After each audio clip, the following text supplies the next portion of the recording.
ఈ రోజైతే నా పెద్ద కొడుకు రాజన్న బర్త్డే జరుగుతుంది. హలో, మీ పెద్ద కొడుకు కాదు, ముందు మా అన్న రాజన్న బర్త్డే అయితే కనుక మేము జరుపుకుంటున్నాం. అన్న మీరు హైదరాబాద్ లో రచ్చ చేస్తుంటారు, ఇక్కడ మేము రచ్చ చేసేపోతున్నాం. అమ్మా మీరు ఇలాగే నిండు 100 ఏళ్ళు ఆయుర ఆరోగ్యాలతో మరింత ఎత్తుకెదగాలని కోరుకుంటూ దివ్యాంశు కేక్ కోసేద్దామా మరి?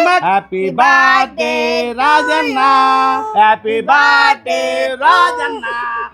మరి రాజన్నకి ముందు అన్న ఇదిగో హైదరాబాద్ కి ట్రాన్స్ఫర్. దివ్యాంశు గో. మరి ఏంటి అరేంజ్మెంట్స్ ఏంటి? ఇంతేనా? ఇంతేనేట్రా, అంతకు మించి ఉన్నాయి అరేంజ్మెంట్స్. చూద్ది గాని పదా. ఈ డైలాగ్ తో సోషల్ మీడియా మొత్తం 2025 లో ఊపేసిన మా రాజన్న బర్త్డే సందర్భంగా ఫుడ్ డిస్ట్రిబ్యూషన్ అరేంజ్మెంట్స్ అయితే ఈ రకంగా ఏర్పాటు చేశాం.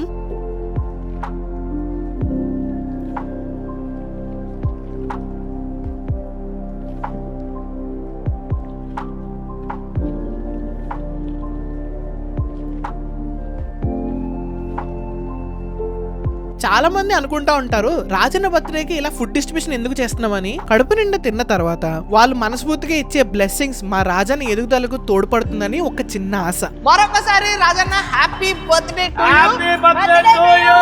Kiss my good day go నీకన్నా